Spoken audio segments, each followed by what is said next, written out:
Hi guys, welcome back to our channel. இந்த வீடியோவில் என்ன பார்க்க போகிறோம்னா 2025 ஐபிஎல் ஆக்ஷனில் மும்பை இந்தியன்ஸ் வாங்கின டீம் ப்ளஸ் அவங்களோட பேட்டிங் ஆர்டர்ஸோட ப்ராபபிலிட்டி தான் இந்த வீடியோவில் பார்க்க போகிறோம். இந்த ஆக்ஷனில் தெரிஞ்ச வரைக்கும் மும்பை டீம் ஒரு சைடு பார்க்க சரியான கடப்பார டீம் அது தான் தெரியுறாங்க. ஃபஸ்ட் பிளேயராக ரோஹித் சர்மா தான் இருக்கார். மும்பை இந்தியன்ஸோட முன்னாள் கேப்டன் இவர் தான். அதுவும் இல்லாமல் முக்கியமான 5 ஐபிஎல் ட்ராஃபீஸும் வாங்கி கொடுத்துருக்காரு. இவரோட சரியான அதிரடி பேட்ஸ்மேனும் கூட.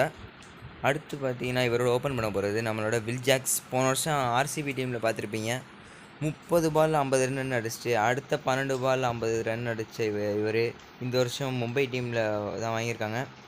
இது பார்த்தீங்கன்னா டிவியில் லைவ் ஆக்ஷன் ஓடிக்கிட்டு இருக்கும்போது நடுவில் அவங்களுக்குள்ளே ஒரு டீலிங்லாம் பேசியிருப்பாங்க. நீங்களும் அதை லைவில் பார்த்துருப்பீங்க.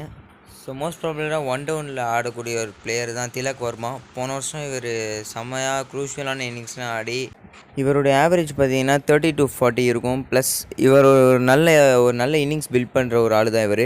2 டவுனில் பார்த்தீங்கன்னா the well set Suryakumar Yadav தான் இருக்கார். இவருடைய 360 ஷாட்ஸ் எப்படி இருக்கும்னு உங்களுக்கே தெரியும். ஸோ இப்போதைக்கு இவர் இருக்க சரியான ப்ரைம் ஃபார்மில் இருக்கார். ஸோ அடுத்து நம்பர் 3 டவுனில் யார் விளையாடுவாங்கன்னு பார்த்தா நமந்தீர் தான் இருக்கார். போன வருஷம் ஓரளவுக்கு நல்லா சுமாராக விளையாண்ட ஒரு ஆள் தான் இவர். இந்த வருஷம் இவர் அப்படியே ஏலத்தில் அப்படியே தக்க வச்சுக்கிட்டாங்க. அடுத்து பார்த்திங்கன்னா மும்பை இந்தியன்ஸ் அணியுடன் கேப்டன் தான் இருக்கார் ஹர்திக் பாண்டியா. இவர் குஜராத் டைட்டன்ஸில் இருக்கும்போது நீங்களே பார்த்துருப்பீங்க எவ்வளோ உசுரை கொடுத்து ஆடிருப்பாருன்ட்டு. அவர் கேப்டனாக அந்த முதல் சீசனில் கப் அடித்து 2வது சீசன் ரன்னர்ஸ் அப் வந்தாங்க. அடுத்து பார்த்திங்கன்னா மிச்சல் சாண்ட்னர் ரொம்ப வருஷமாக சிஎஸ்கே டீம்லேயே இருந்து இப்போ ஒரு வழியாக மும்பை பார்த்திங்கன்னா ஏலத்தில் வாங்கியிருக்காங்க. இவர் ஒரு சரியான தூசரா போடுற ஒரு ஸ்பின்னர், ஒரு நல்ல பிக் ஃபார் த மும்பை. அடுத்து பார்த்திங்கன்னா ஜஸ்பிரிட் பும்ரா. இவரோட யாக்கர்ஸ்லாம் யாராச்சும் விளையாட முடியுமா? ரொம்ப கஷ்டம். இவங்களோட பவுலிங் லைனப் செம்ம ஸ்ட்ராங்காக இருக்குது. ப்ளஸ் இவர் பவர் பிளேயில் 2 ஓவர் போட்டு டெப்த் ஓவர்ஸில் ஒரு 2 ஓவர் போடுறாரு. அடுத்து பார்த்திங்கன்னா தீபக் சஹர் ஒரு சரியான பிக். பார்த்திங்கன்னா நியூ பால் பவுலர்ஸ் வேறு 3 பேர் இருக்காங்க.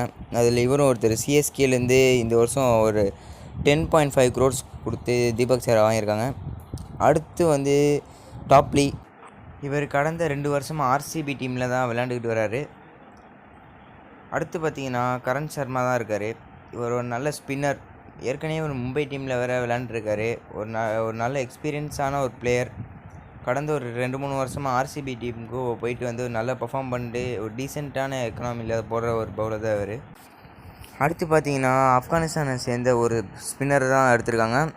இவர் இப்போ ரீசெண்டாக நடந்த South Africa tour of Afghanistan மேட்ச்சில் ஒரு சரியான ஹேட்ரிக் எடுத்து டீமை ஜெயிக்க வச்சுருந்தவர் தான் இவர். அடுத்து பார்த்திங்கன்னா அர்ஜுன் டெண்டுல்கர். இவரை எல்லா வருஷமும் எடுக்கிறாங்க, ஆனால் அவர்கிட்டேருந்து அவர் சைட்லேருந்து ஒரு பர்ஃபார்மன்ஸ் வர மாட்டேங்குது. ஸோ இந்த எம்ஐ ஸ்குவாடை பற்றி நீங்கள் என்ன நினைக்கிறீங்க? அடுத்து வேறு என்ன டீமை பற்றி ஒரு ஃபுல் டீட்டெயில் ஸ்டோரிஸ் போடலான்றதையும் மறக்காமல் கமெண்ட் பண்ணுங்கள். ஹர்திக் பாண்டியா ஒரு கேப்டனாக 2025 ஐபிஎல் எப்படி லீட் பண்ணுவார், இல்லை வேறு சேஞ்சஸ் ஏதாச்சும் பண்ணுவாரா அப்படின்றதையும் மறக்காமல் சொல்லிட்டு போங்க. தேங்க்யூ.